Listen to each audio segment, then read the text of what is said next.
நபருக்கு சந்தோஷத்தை கொடுக்குமா? அப்படி பார்த்தா உலகத்துல தினம் தினம் பல்லாயிரம் குழந்தை என்ன செய்யுது?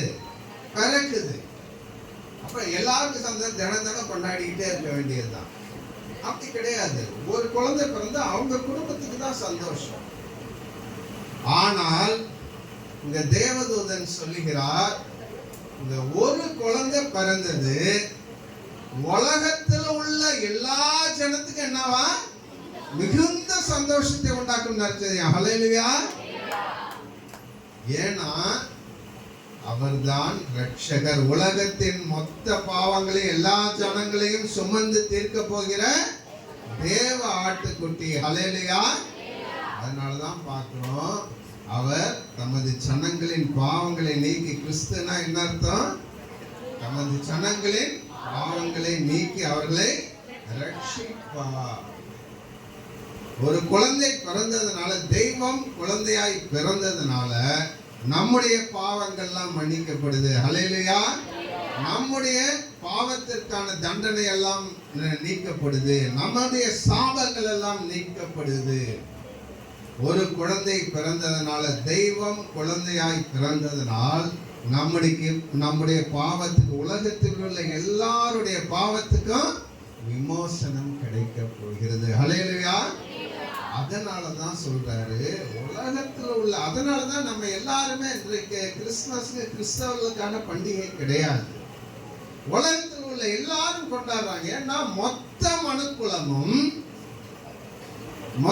மனுக்குலமும் தங்களுடைய பாவங்களை இயேசு கிறிஸ்துவிடம் அறிக்கை செய்யும் பொழுது பாவம் மன்னிப்பு கிடைக்கிறது. அதற்கான வழி வாய்ப்புகளை இயேசு கிறிஸ்து மனிதனாய் பிறந்து உருவாக்கி தந்தார். ஹல்லேலூயா. அதனாலதான் இந்த குழந்தை ஒரு சிறப்பு குழந்தை.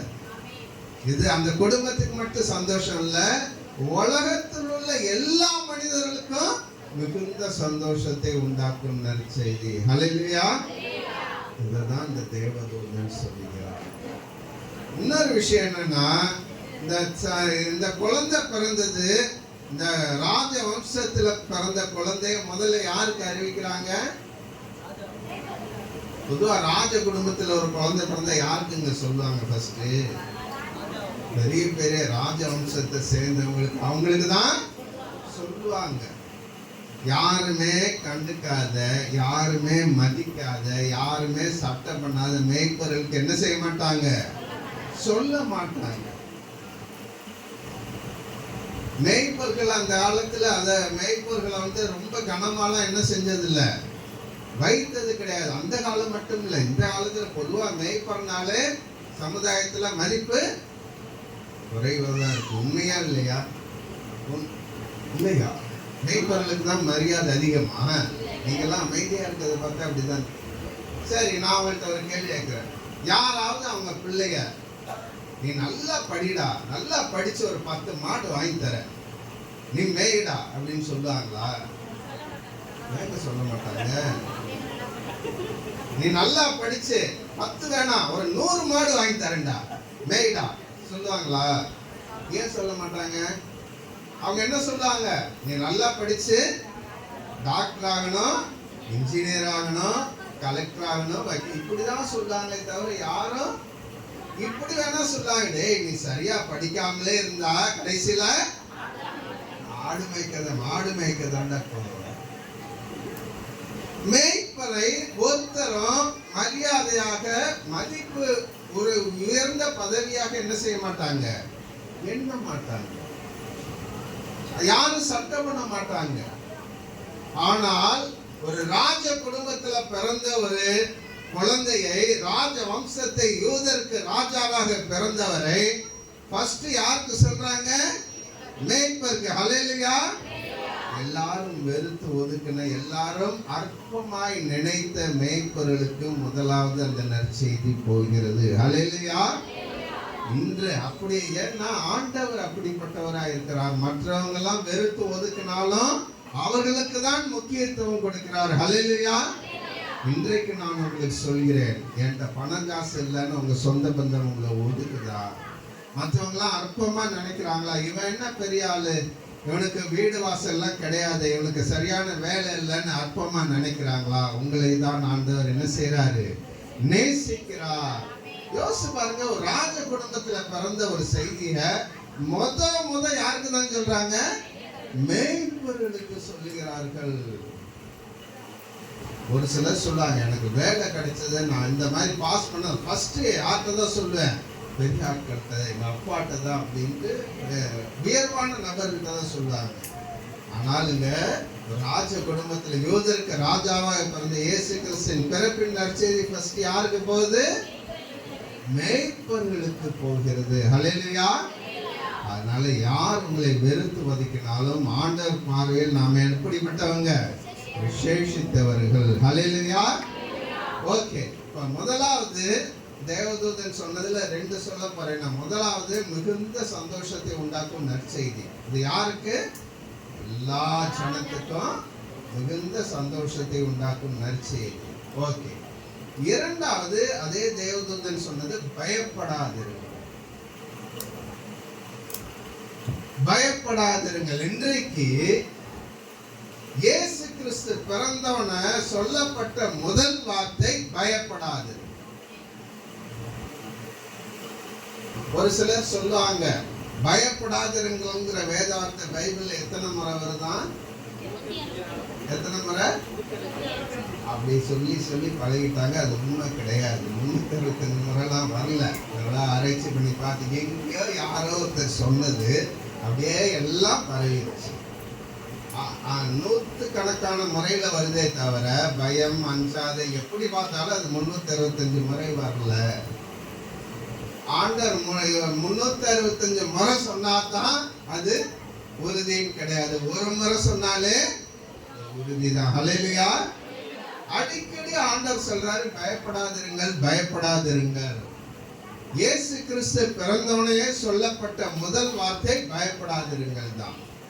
ஏன்னா இன்றைக்கு அநேக கிறிஸ்தவர்களை, எல்லா மனுஷர்களையும் ஆட்டி வைத்தாலும் இன்றைக்கு அநேக கிறிஸ்தவர்களை இந்த பயம் தான் ஆட்டி வைக்கிறது. சர்ச்சு வரப்ப நல்ல தைரியமா விசுவாசமா இருப்பாங்க. அதுக்கப்புறம் போன பிறகு குடும்ப சூழ்நிலையெல்லாம் பார்க்கிறப்ப நம்ம அறியாம என்ன வந்துருது? பயம் வந்து விடுகிறது. எல்லாருக்கும் பயம்தான். எல்லா விஷயத்திலையும் பயம் ஃபர்ஸ்ட் ஆட்கொள்கிறது. சின்ன பிள்ளைங்களுக்கு படிப்பு குறிச்ச பயம், வாலிப பிள்ளைகளுக்கு படிப்பை வெற்றியா நான் முடிப்பேனா, கல்லூரி படிப்பை முடிப்பேனான்னு பயம், கல்லூரி படிப்பை முடிச்ச பிறகு நல்ல ஒரு வேலை கிடைக்குமான்னு பயம். ஒரு நல்ல வேலை கிடைச்சிருச்சு, அதோட பயம் போயிடுச்சா? கிடையாது. நல்ல ஒரு திருமணம் ஆகணுமே, சரி திருமணமும் ஆயிடுச்சு, அதோட பயம் போயிடுச்சா? இல்ல நல்ல ஒரு குழந்தை பாக்கியம் கிடைக்கணுமே, குழந்தையும் கிடைச்சாச்சு, பயம் போயிடுச்சா? அந்த குழந்தைய நல்ல முறையில் வளர்க்கணுமே. சரி நல்ல முறையில் வளர்த்துட்டீங்க, முடிஞ்சா அந்த குழந்தைக்கு நல்ல திருமணம், திருப்பி சைக்கிள் தொடருது. பயம் பயம் ஆட்கொள்கிறது. ஆனால் இயேசு கிறிஸ்து பிறந்தவன சொல்லப்பட்ட முதல் வார்த்தை பயப்படாதிருங்கள். அந்த வசனத்தை மீண்டும் ஒரு முறை வாசிங்க. 2:10.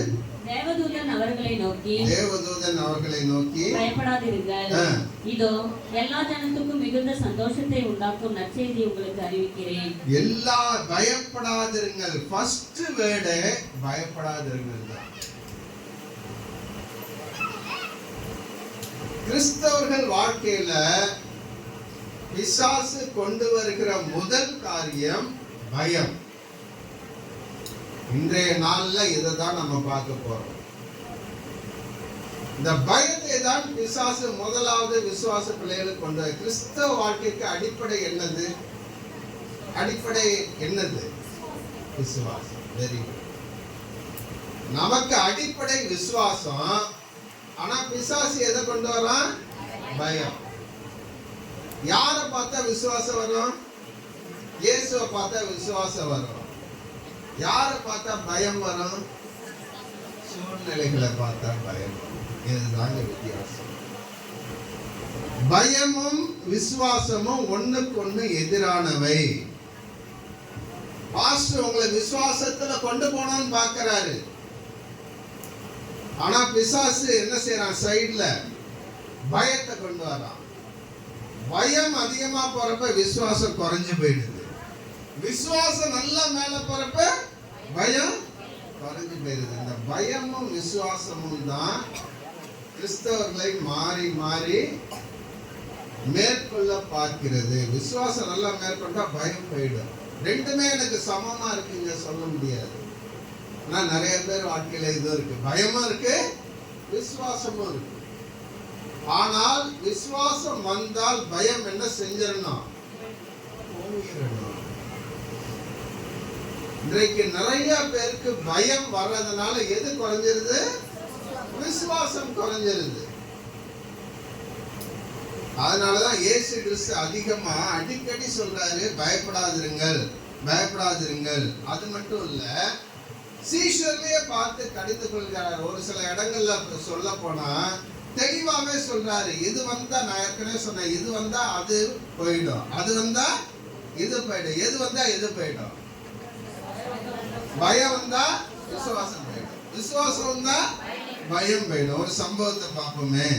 மார்க் 4ஆம் அதிகாரம் 35ல இருந்து 40. யாராவது ஒருத்தர் வாசிங்களேன். மார்க் 4:35.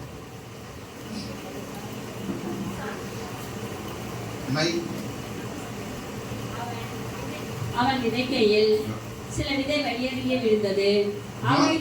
மார்க் 4. சாயங்காலத்தில் அவர் அவர்களை நோக்கி, அக்கறைக்கு போவோம் வாருங்கள் என்றார்.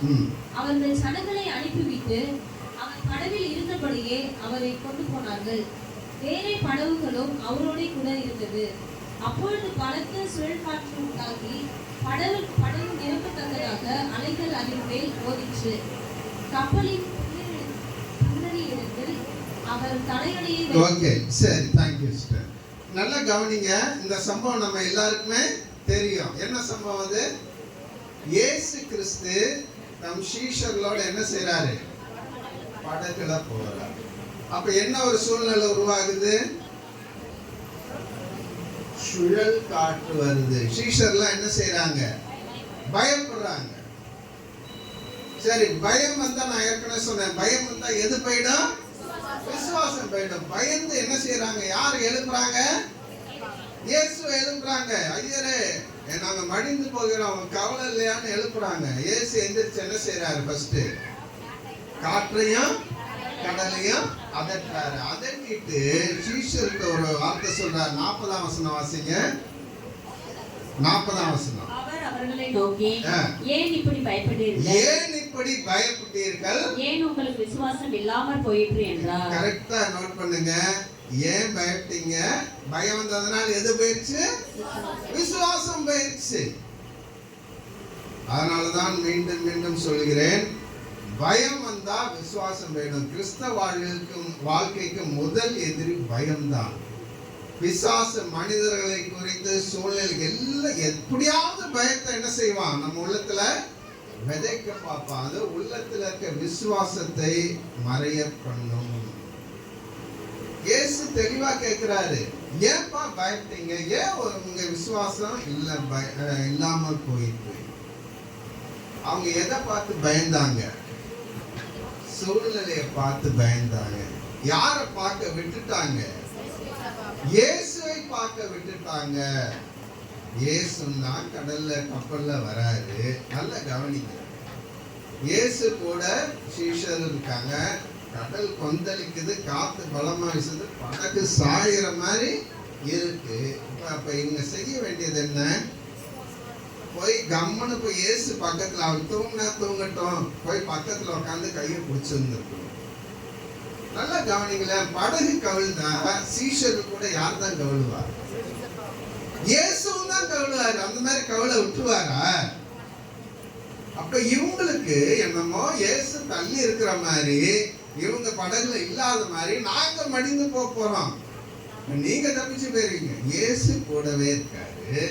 படகு கவிழ்ந்தா இயேசு சேர்ந்து என்ன செய்யணும்? தண்ணிக்குள்ள. இந்த விசுவாசம் எல்லாம் போயிடுச்சு. நிறைய நேரங்கள்ல நம்ம கூட ஆண்டவர் இருந்தோம், சில சூழ்நிலைகள் வழியா போறப்ப, சில கஷ்டங்கள் வழியா போறப்ப நான் தனியா சுமக்கிறேனேங்கிற ஒரு எண்ணத்தை என்ன செய்வான் பிசாசு கொண்டு வருவான். இயேசு உன்னை விட்டு விலகிட்டா இருப்பாரு, இயேசு கூட தான் இருப்பாரு, நம்மள அதை அறிய முடியாதபடி என்ன செய்வான் செய்வான். பயத்தை நாம் ஒருபோதும் அனுமதிக்க கூடாது. இயேசு தெளிவா கேட்கிறாரு, ஏன்பா பயப்பட்டீங்க, உங்க விசுவாசம் ஏன் இல்லாமல் போயிட்டு அப்படிங்கிறாரு. இன்னொரு சம்பவத்தையும் பார்க்கலாம். மார்க் 5ஆம் அதிகாரத்துல 35ஆம் வசனத்துல இருந்து பார்த்தோம்னா, ஜெப ஆலய தலைவன் எவீரு அவருடைய மக்களுக்காக கூட்டு போறான். நமக்கு எல்லாருக்கும் இந்த சம்பவம் தெரியும். அப்ப போறப்ப எதுக்கு வர்றாங்கன்னா சொல்றாங்க, உன் பொண்ணு என்ன செஞ்சுட்டா, மரித்து போயிட்டா, ஏன் போதகரை தொந்தரவு பண்றீங்க, அவரை விட்டுருங்க அப்படிங்கிறப்ப எப்படி இருக்கும் பாருங்க. பொண்ணு மரித்து போயிட்டாங்கிறப்ப அப்ப கரெக்டா இயேசு சொல்லுவார். 35-36 வசனம் வாசிங்க. அவர் இப்படி பேசிக் கொண்டிருக்கையில் ஜெப ஆலய தலைவனுடைய வீட்டில் இருந்து சிலர் வந்து, உம்முடைய குமாரத்தி மரித்து போனால் இனி ஏன் போதகரை வருத்தப்படுத்துகிறீர்கள் என்றார்கள். அவர்கள் சொன்ன வார்த்தையை இயேசு கேட்டவுடனே ஜெப ஆலய தலைவனை நோக்கி, பயப்படாதே, விசுவாசம் உள்ளவனாய் இரு என்று. ரெண்டையும் சேர்ந்து சொல்றாரு பாருங்க, பயப்படாத விசுவாசம். அந்த வார்த்தைகளை கேட்டோன்னே உனக்கு பயம் வந்துடும் இயேசுவுக்கு தெரியும். இன்ஸ்டன்டா சொல்றாரு, அவங்க சொல்றதெல்லாம் நீ கேட்காதப்பா, உனக்கு பயப்படாத, நீ உனக்கு விசுவாசம் இருந்தா ஒரு அற்புதம் நடக்கும். ஹல்லேலூயா. இன்றைக்கு நான் உங்களுக்கு சொல்கிறேன், நீங்கள் பயப்படுகிற காரியத்தில் விசுவாசம் வைத்தால் ஒரு அற்புதம் நடக்கும். ஹல்லேலூயா. இன்றைக்கு பிறப்பின் நற்செய்தி இதுதான். நாம் பயப்பட தேவையில்லை. தேவதூதன் சொன்ன முதல் வார்த்தை பயப்படாதிருங்கள். நாம் பயத்தை விட்டு விசுவாசத்தை அதிகப்படுத்தினால் நம்முடைய வாழ்க்கையில் ஒரு அற்புதம் நடக்கும். அதே போலதான் நடந்துச்சு. எவீருவின் மகள் உயிர் பெற்றாள். பல காரியங்கள்ல பார்க்கிறோம். இன்னொரு சம்பவத்தை கூட சொல்லலாம். நான் நேரம் இல்லாதனால மிக சுருக்கமா நான் முடிக்கிறேன். ஒரு இடத்துல சீஷர்கள் மட்டும் படகுல போவாங்க, இயேசு கடல்ல நடந்து வருவார். இந்த சம்பவம் தெரியுமா? அப்ப என்ன நடக்கும்? சீஷர்கள் என்ன செய்வாங்க? பேய் ஆவேசம்னு கத்துவாங்க. நான் தான்ப்பா, பயப்பட திடன் கொள்ளுங்கள், பயப்படாதுங்க, தைரியம் கொள்ளுங்கள். உடனே ஒரு ஆள் சொல்லுவாரு. யார் சொல்லுவா? பேதுரு என்ன சொல்லுவாரு? ஆண்டவரே நீரே ஆனா நானும். உடனே ஆண்டவர் என்ன சொல்லுவாரு? அதெல்லாம் வரக்கூடாது அப்படின்பாரா? என்ன சரி வாப்பாம்பாரு. இப்ப ஃபர்ஸ்ட் நடந்தானா இல்லையா? நடந்தான். அப்புறம் எப்ப அமேல தொடங்கினா? எப்படி பயம் வந்துச்சு? அந்த வசனத்தை பார்த்தீங்கன்னா தெரியும். இயேசு பார்க்கிறப்ப ஒழுங்கா நடந்து போனா, காற்று பலமா இருக்கிறதை பார்க்கிறப்ப அப்ப என்ன எதை இயேசு பார்க்கறத விட்டு யாரை பார்க்க ஆரம்பிச்சான்? சூழ்நிலையை பார்த்தான். நம்மள தொடங்கணும். இந்த இயேசு கண்ணு ஏன்பா சூழ்நிலையை சூழ்நிலை எப்படினாலும் இருக்கட்டும், காத்து வீசட்டும், கடல் பொங்கட்டும், நீ பயப்படாத, நீ என்ன மட்டும் பாரு. இவன் ஒழுங்கா ஃபர்ஸ்ட் இயேசுவை பார்த்துட்டு இருந்தப்ப அழகா நடந்து போனான். காற்று பலமா இருக்கிறத பார்த்து எப்ப சூழ்நிலையை பார்த்தானோ அப்ப என்ன செஞ்சான்? அதனாலதான் நம்ம பயப்படக்கூடாது. என்னதான் காத்து பயங்கரமா வீசிட்டோம், சூழ்நிலையில் கொந்தளிக்கட்டும், நாம ஒருபோதும் பயப்படக்கூடாது. என்ன ஏசப்பா நம்ம கூட இருக்கிறார். அதனாலதான் பெர்க்மன் சரி அருமையான பாட்டு பாடி இருக்காரு. காற்று வீசட்டும், கடல் பொங்கட்டும், காற்று வீசட்டும், கடல் பொங்கட்டும், எனது நங்கூரம் இயேசு இருக்கிறார், எனது நங்கூரம் இயேசு இருக்கிறார். சேர்ந்து பாடுவோமா? பயப்பட மாட்டேன், நான் பயப்பட மாட்டேன், பயப்பட மாட்டேன், நான் பயப்பட மாட்டேன். சூழ்நிலை கண்டு பயப்பட தேவையில்லை. பயப்பட மாட்டேன், நான் பயப்பட மாட்டேன். எல்லாம் சொல்லுங்க, பயப்பட மாட்டேன், நான் பயப்பட மாட்டேன். இயேசு என்னோடு இருப்பதனால், இயேசு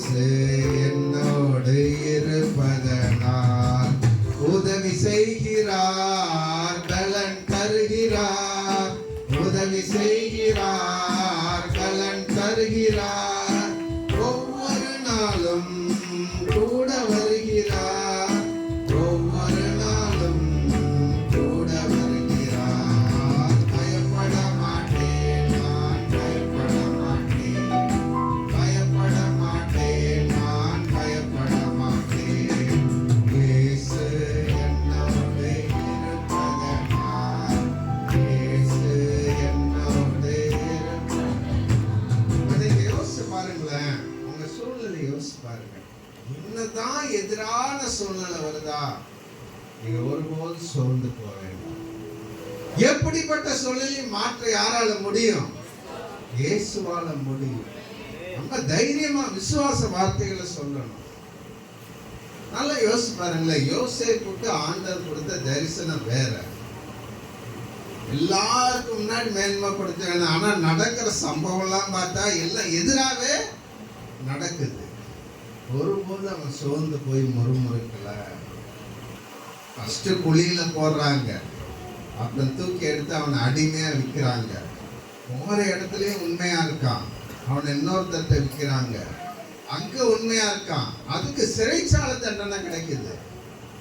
சிறைச்சாலை கூட ஒரு சில நன்மை செஞ்சான். சரி, அவங்களாவது ராஜாட்ட சொல்லுவாங்கன்னு பார்த்தா அவங்கள என்ன செஞ்சுட்டாங்க, மறந்துட்டு. எல்லாமே தலைகீழாவே போயிட்டு இருக்கு. ஆனால் ஏற்ற நேரம் வந்தது.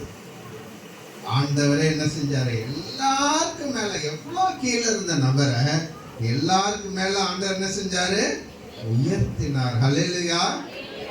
ஆண்டவர் உங்கள்கிட்ட கொடுத்த, உங்களை குறித்து சொன்ன தரிசனம், உங்களை குறித்து சொன்ன திட்டம், தீர்க்க தரிசனம் ஒருபோதும் மாறாது. ஹல்லேலூயா. சூழ்நிலை எப்படினாலும் போகட்டும், கடல் எப்படினாலும் பொங்கட்டும், நான் கடலை பார்க்க மாட்டேன். நான் பேதுருவை போல கடலை, காற்றை பார்க்க மாட்டேன்.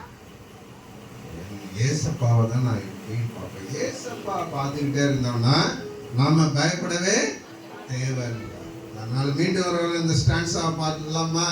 காற்று வீசட்டும், கடல் பொங்கட்டும், காற்று வீசட்டும், கடல் பொங்கட்டும், எனது நங்கூரம் இயேசு இருக்கிறார், எனது நங்கூரம் இயேசு இருக்கிறார். பயப்பட மாட்டேன், நான் பயப்பட மாட்டேன், பயப்பட மாட்டேன், நான் பயப்பட மாட்டேன்.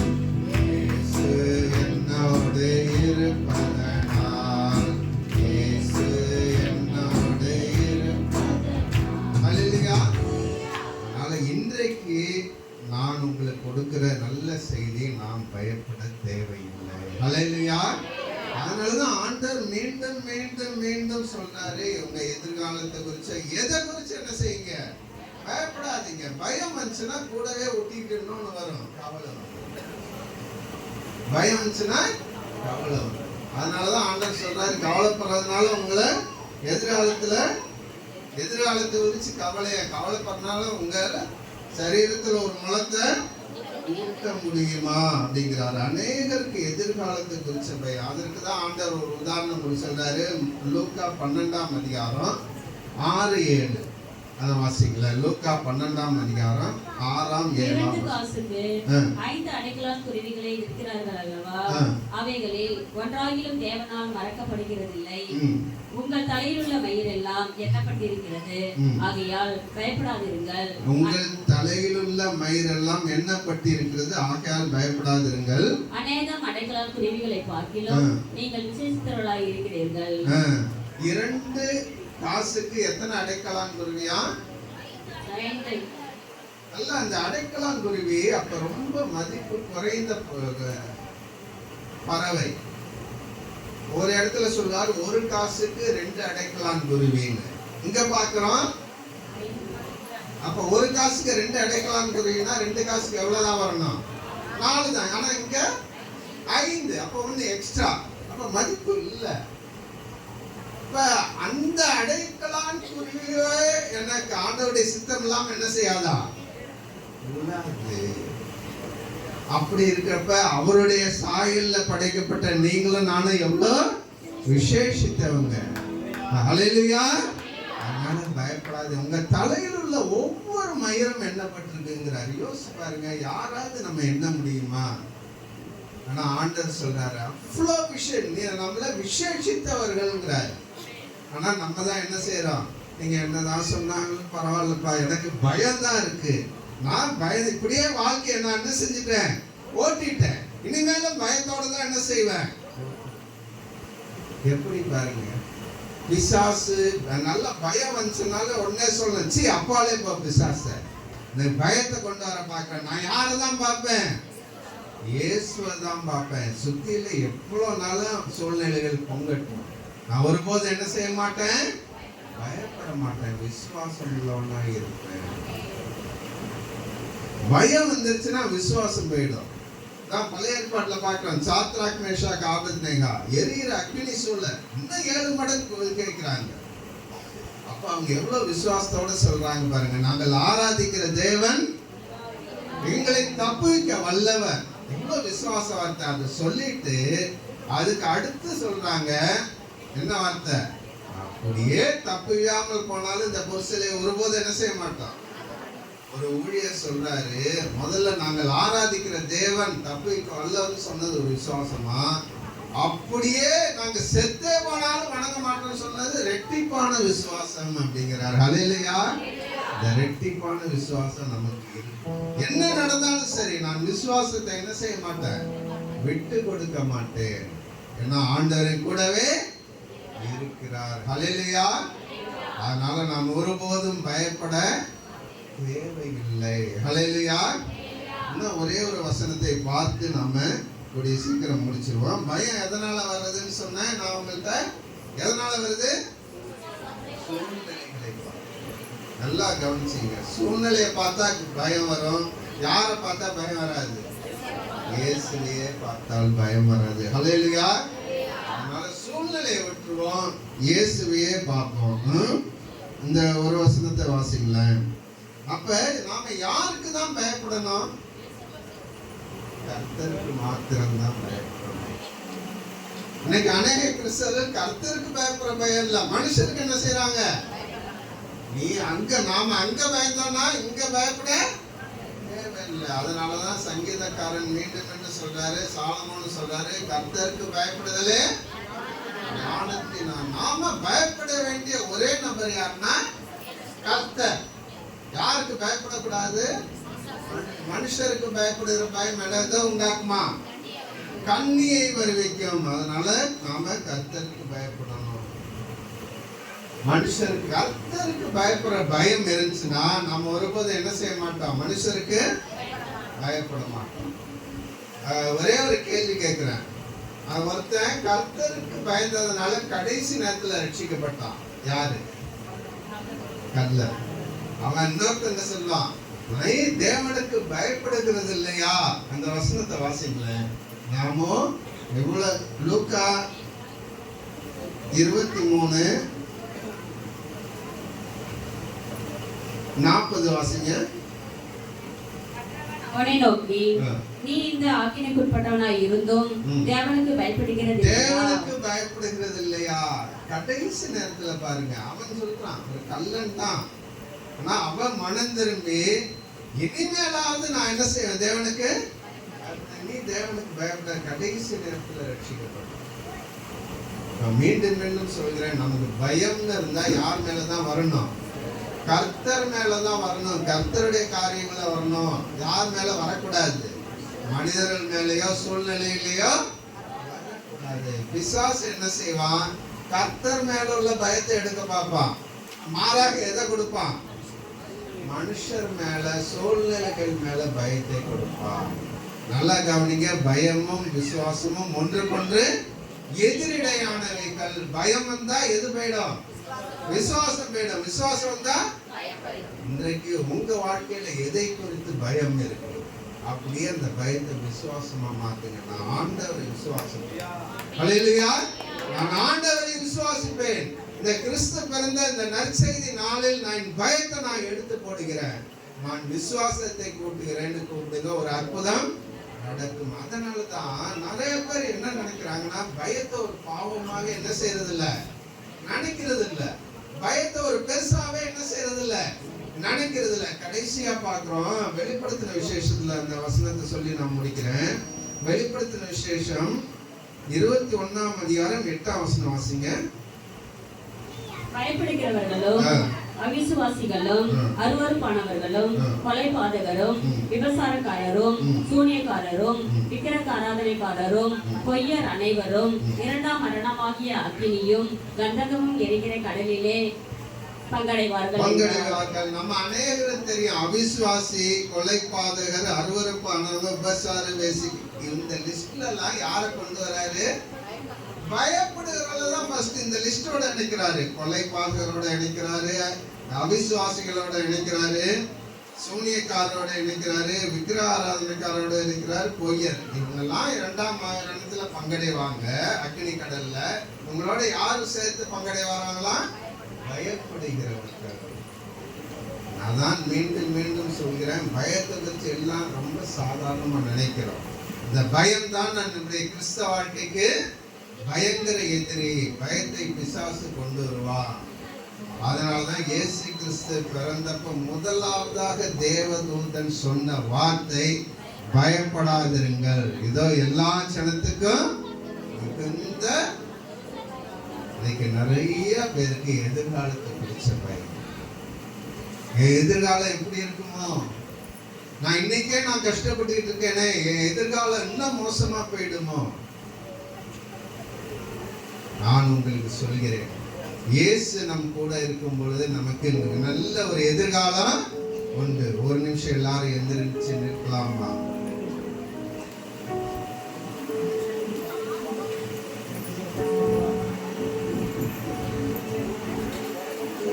சிறு பிள்ளைகள் முதற்கொண்டு வாலிப பிள்ளைகள் முதற்கொண்டு பெரியவர் வரைக்கும் நான் உங்களுக்கு சொல்லுகிற நற்செய்தியை தான், நாம் பயப்பட தேவை. நமக்கு ஒரு நல்ல எதிர்காலம் உண்டு. இயேசு கிறிஸ்து நம் கூடவே இருக்கிறார். விசுவாசம் உள்ளவர்களாய் மாறுவோம். பிசாசு பயத்தை கொண்டு வருகிறேன் பிசாசு. நாம் இயேசுவை நோக்கி பார்ப்போம். விசுவாசத்தோடு இயேசுவை நோக்கி பார்ப்போம். சூழ்நிலைகளை பார்க்க வேண்டாம். ஆண்டவர் ஒரு நல்ல எதிர்காலத்தை வைத்திருக்கிறார்.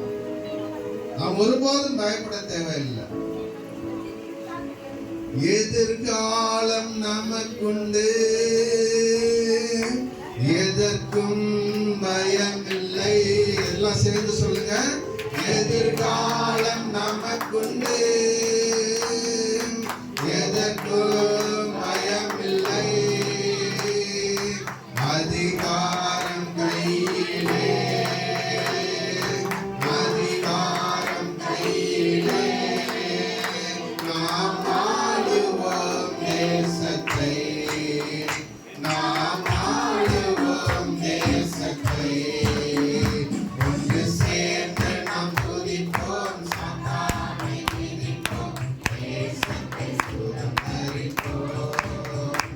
ஒன்று சேர்ந்து நாம் துதிப்போம், சாத்தானை மிதிப்போம், தேசத்தை சுதந்தரிப்போம். இயேசு நல்லவர், ஒருபோதும் கைவிடார், ஒரு நாளும் விலகிடார். மீண்டும் சொல்லுவோம், நம் இயேசு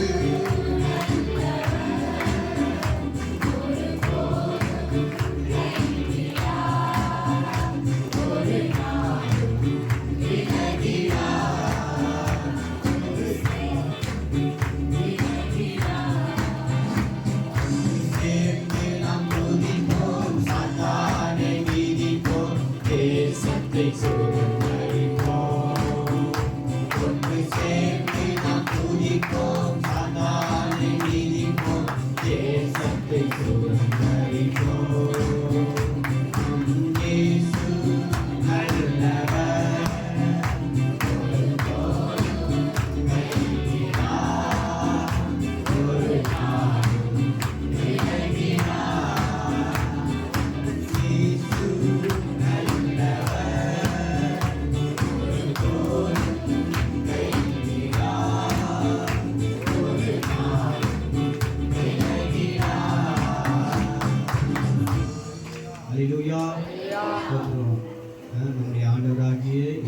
இயேசு பிறந்ததுனால நம்முடைய பயத்தை நீக்கி போட்டு இருக்கிறார். எத்தனை நாம சொல்லலாம்? ஒருவேளை உங்கள் வாழ்க்கையில உங்களுடைய சூழ்நிலை நிமித்தமாக எவைகளை குறித்து நீங்க பயந்து கொண்டு நீங்க ஒரு வேளை வந்திருக்கலாம். ஆண்டவர் உங்களுக்கு திட்டவட்டமா நீங்க பேசியிருக்கிறார். உங்கள் எதிர்காலத்தை குறித்தா, உங்கள் பிள்ளைகளை குறித்தா, உங்க படிப்பை குறித்தா, உங்க வேலையை குறித்தா, உங்க குடும்பத்தை குறித்தா, பெற்றோர்களை குறித்தா, நண்பர்களை குறித்தா, எவைகளை குறித்து நீங்க பயந்து கொண்டு இருக்கிறீர்களோ கர்த்தர் இந்த நாளிலே அந்த பயத்தை நீக்கி போட்டிருக்கிறார். பயப்படாதுன்னு சொல்லி ஆண்டவர் சொல்லியிருக்கிறார். பயப்படாதுன்னு சொல்லிட்டு யார் சொல்லல? வேற யாரும் சொல்லல. யார் சொன்னாங்க? ஆண்டவர் இயேசு கிறிஸ்து நமக்கு சொல்லியிருக்கிறார் பயப்படாதுன்னு சொல்லிட்டு. ஆகினால நம்ம எவைகளை குறித்து பயப்பட வேண்டியதில்லை. கிறிஸ்துவின் நிமித்தமாக நம்ம என்ன பண்ணுவோம்? சந்தோஷப்படுவோம். இயேசுவின் பிறப்பு நமக்கு என்னது? நம்ம மிகுந்த சந்தோஷம். அல்லேலூயா. அவருடைய பிறப்பே இந்த உலகத்திற்கே சந்தோஷம் தான். நமக்கு அனைவருக்கு சந்தோஷம்.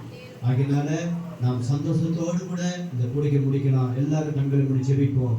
Price lord. ஸ்தோத்திரம். எல்லாரும் கர்த்தருக்கு ஸ்தோத்திரம் பண்ணுவோம். நம்ம கேட்கலாம், ஆண்டவரே இயேசப்பா, நான் வீடுகளை குறித்து நான் பயந்து கொண்டு இருக்கிறேன். இதனால நான் பயந்து கொண்டு இருக்கிறேன்.